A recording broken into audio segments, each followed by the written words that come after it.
Hi there, Janet Fritz here for Galaxy Girl Creations. Welcome to my channel and welcome to 30 Days of Sketches. This is our final day for the month of March, and our sketch today is brought to you by none other than Christy herself. So, Christy, thanks for this awesome sketch. So I am at an all-day crop when I'm working on this, and I had packed a bunch of these papers early on, and I kind of didn't remember what I packed. When I pulled it out, I was a little bit afraid because I was like, why did I pack these choices in papers? There's so many, like, they're so busy, and there's like um, a lot of like that goldish orange color in there, but it was perfect for these photos, and obviously that's why I put it in there. My past self must have known that's what they really needed. So I quickly eliminated the ones that I wasn't going to use, and I pulled out this kind of, it's got orange and pink, which is a very odd combination to me, but it does work well in that pattern. So I considered going with the more mustardy one, but it didn't look as good behind the paper, the white paper, as the orange and pink one. And just that little bit showing, I think really helped. Although I am going to use some of it on the front of the layout as well, which is why I am gutting the paper. So I went ahead and gut it, and then I cut it into 2.5 inch by 2.5 inch squares, because on that layout it looks like there are approximately 4 squares across. Well, there are what would be 4 squares across and 4 squares up and down. And so I thought I will do 2.5 inches because I want to make sure that I have plenty of room for my border across the outside, and for a gap between each of the squares.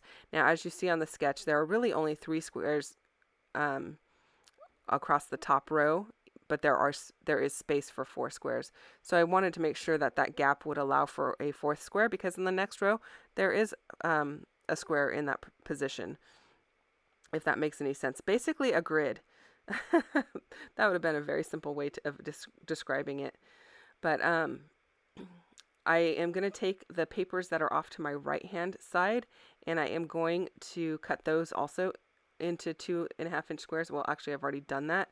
And then I have 3 photos here, and what this is these are the ladies from the retreat that I hosted in January, and we played a game where I had my mom had helped me. She wrapped up 12, or actually 13 items that I had either saved or purchased.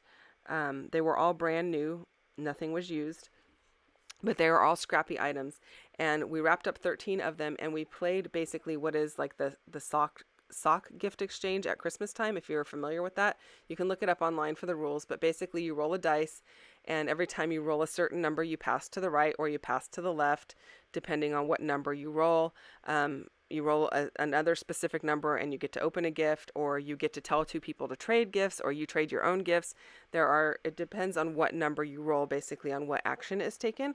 So we played that, which was really fun because I did table gifts for each person who was attending, but I wanted to do something a little bit more because this was our first time back together since pre-COVID. And I thought it would be a lot of fun to kind of get everybody together, and they would get something a little fun for their stash. And I thought I also then didn't have to pick who got what. So it was really just random by the roll of the dice. Now, we forgot our dice, so I just went to random.org and put in the numbers 1 through 12, and so each person would hit the button on my phone, and it would randomly generate a number telling us what action to take. So we had a lot of fun with it, and everybody really enjoyed the time together. So what I am doing here is I'm just using my T-square ruler to line up these squares. I'm not really measuring the distance apart from them. I am just making sure they are straight across and lined up. And I'm not exactly following the pattern that Christy has in the sketch. I just kind of placed them where I thought they worked well, and trying to keep in mind that in whichever row or column that I was working, I didn't want 2 of the same color. So that was what I thought worked well. And then I did ink them all up in black soot, actually not black soot, in the blackjack Catherine Pooler ink. You can see it up on the upper left-hand corner there. I actually borrowed that from my friend Janie while we were at the crop, so shout out to Janie. Thanks for the loan. And that's what happens when I forget to bring my black ink. I did have a little smudge of black on the background there, so I just used my sand eraser to kind of sand off the top layer there so that it wouldn't show as much. And then I pulled out some Jen Hadfield ephemera and flowers to layer up for my embellishments. Now, the paper that I have in the background there, I'm pretty sure the orange and pink one is from Paige Evans, and the goldish one, I want to say that is, you know what, I'm not even going to try and guess, but my guess would be it's One Canoe 2, but I'm not going to guess. But the most yellow one there is actually from Legendary, from Cocoa Vanilla. It is the back side of one of the papers. And so I thought those all worked well with the ephemera here from Jen Hadfield. And I'm really happy with the way it came out. So the leaf ephemera you see off to the right hand side has a ton of white border around it. And you'll notice on my layout, it does not have a ton of white border. That is because I went in and fussy cut those out because I really don't like that huge white border around the leaves. I think it's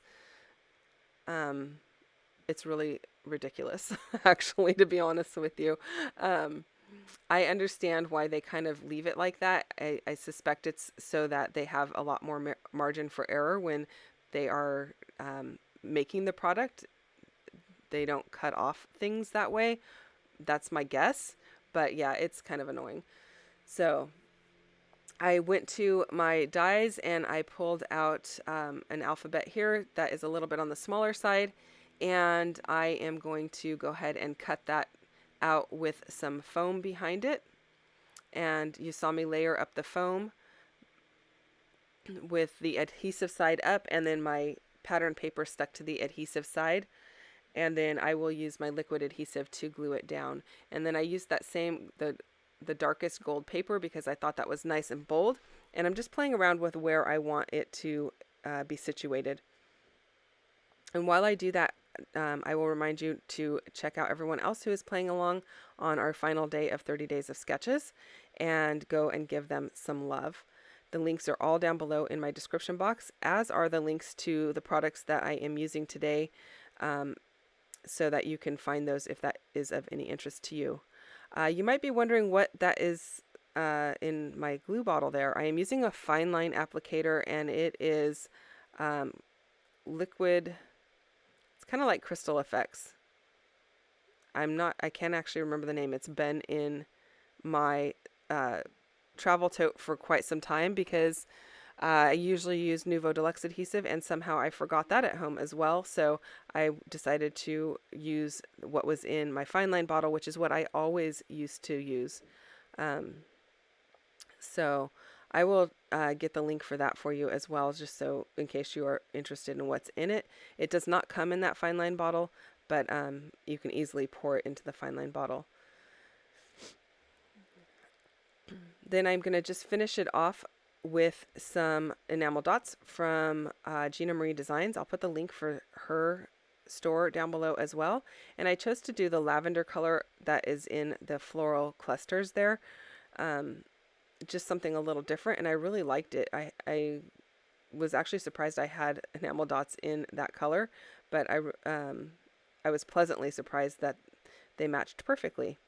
So that is my completed layout. I hope that you enjoy it. If you have any questions or comments, you can leave those down below and I will get back to you as quickly as I can.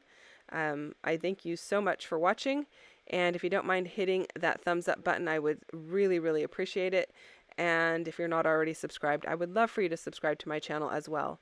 Even though 30 Days of Sketches is over, I do have one more layout to share with you tomorrow, so come back and I'll see you then. Bye-bye.